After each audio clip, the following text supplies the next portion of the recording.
Okay, welcome guys. Today is Friday, April 8th, 2016. It's 4:26 p.m. and this is our first group session, small group session. The topic we're going to be dealing with is anger management. Okay, and the individuals I have with me are Joe, Elvis, and Juan.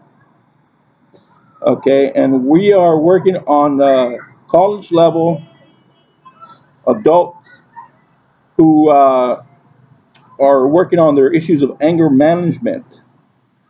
And the purpose of this session is to determine what is causing the anger issues, how can we address them effectively, and proceed to effective resolution of their anger.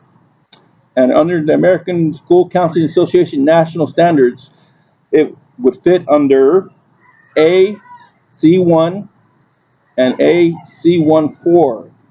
AC1 is related to school and life experiences.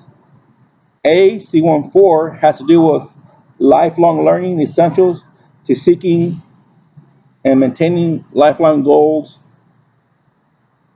And now I'd like to move on to the actual section itself. Okay, guys, the first thing we're gonna be dealing with is the sheets that I gave you guys. They have 6 questions, and these questions I would like you guys to answer the best you can and honestly, and go ahead and write down your responses to the 6 questions that you have on your papers.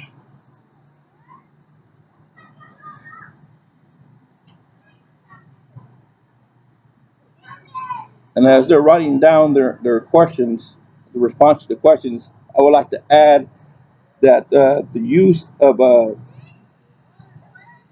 therapeutic techniques could be addressed here.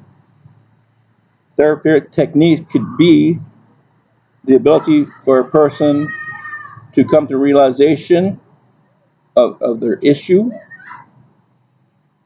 how to develop a plan for them to deal with the issues.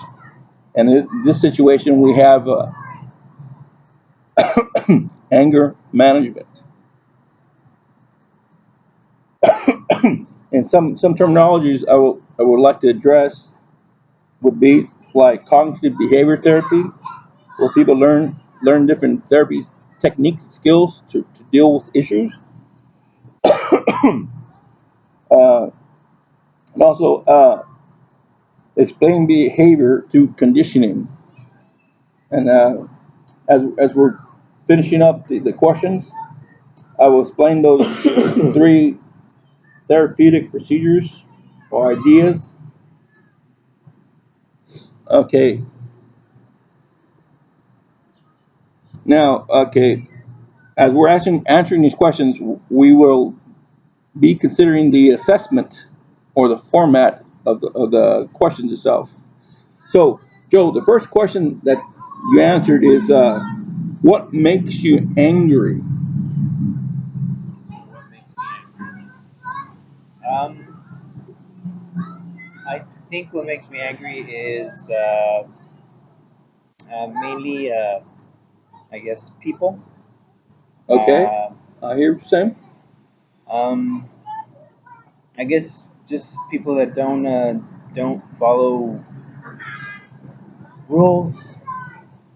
I guess it's a kind of a hard question to answer. A Okay. lot of things make me angry. I guess.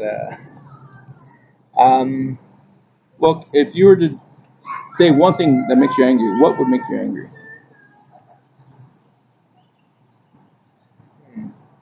I would say that I can't really blame this on anybody, but I guess the way my life has turned out at Okay. this point in my life, I'm older now, but I wish I would have taken another route.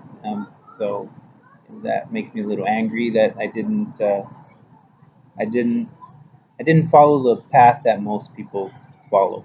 Okay, I hear what you're saying. What makes you angry is that you didn't follow other people and you realize that maybe that could have been a mistake. Yeah, the choices I made in life. Not that I didn't follow other people, but I didn't follow the I guess the mainstream way of living, Okay. uh, and I took other paths instead of, I guess, what you would consider the right paths to Okay. life. Okay, I hear what you're saying. All right, good, good, Joe. Thanks. Let's move on to Elvis. Elvis, what do you think about question number two? Would ask you, uh, how many times a day do you get angry? Ooh, at least 4 or 5 times a day. Okay, and what would be triggers of your anger? Bullies, people that have no common sense. People say irritating things, stupid stuff, questions. Okay, I hear you. I hear what you're saying. You know, someone says something that's not very logical, it upsets you. Okay, and what does the word anger mean to you?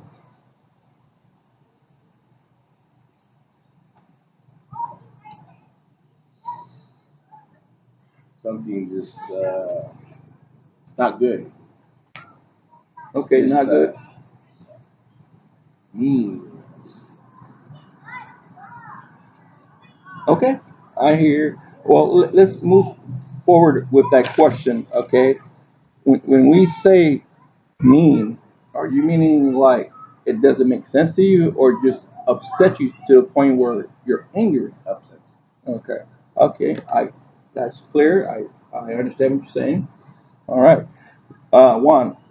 The next question is a rating from 1 to 10. 1 being calm and 10 being aggressive anger. Where would you see yourself now on that scale? Probably a 7. Quite angry most of the time, I guess. Most of the time, I feel disrespected when people talk to me. They think I'm dumb, and they don't give me the respect that I think I deserve.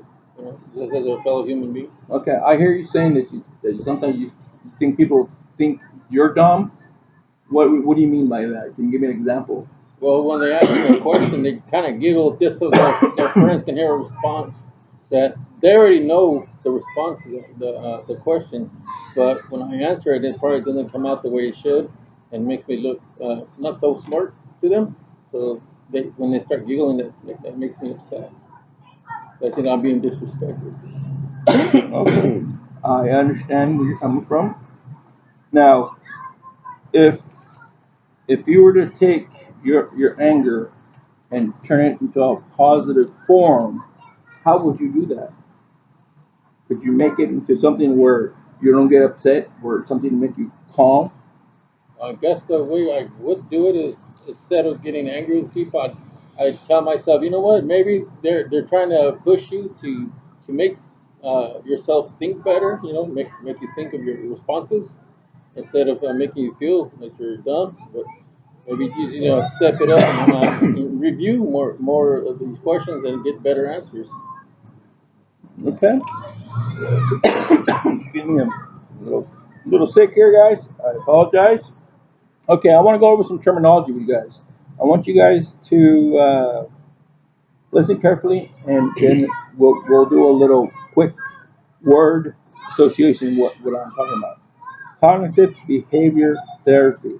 Joe, cognitive behavior therapy. What does that mean to you? That means that the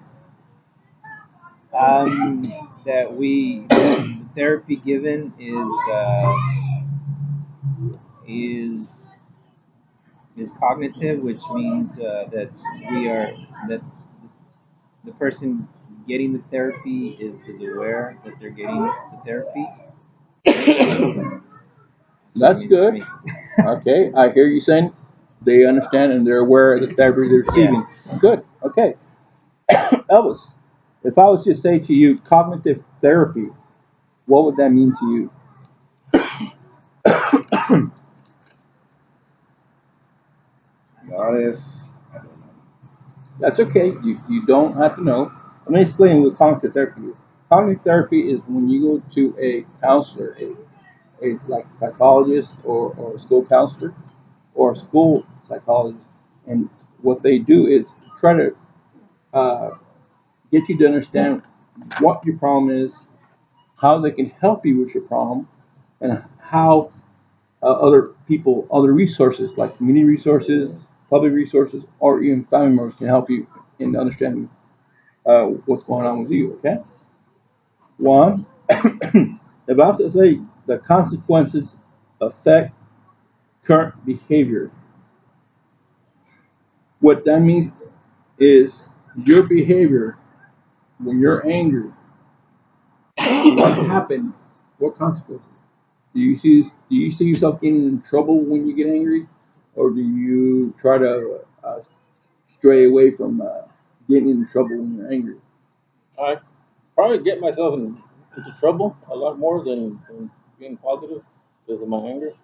My way of responding to people is in a negative way, with verbal abuse to them, negative, in other words, bad words, talking to people. I guess I'm trying to get on a level where they know that, you know what, I shouldn't be talking down to this guy because it upsets him. So. Okay. No, that sounds good. I hear what you're saying. I see that you think about your anger, you think about the consequences, and it's kept you out of trouble. Even though we still need to work on your anger issues, but it's good that you're staying out of trouble, even though you have anger issues. Okay, what I what I also like to do is bring you back next time for a follow-up session, activities that we can go over for the anger management. Now, do you guys have any questions for me? No. Okay. Well, thank you guys for coming. I appreciate your time. And once again, the next session we'll go over more detailed uh, structure on anger management. We'll have more pamphlets for you guys, more information, so to help you guys to get to a point where you guys are more calm, peaceful, and not as angry. Okay. Well, thank you guys for coming.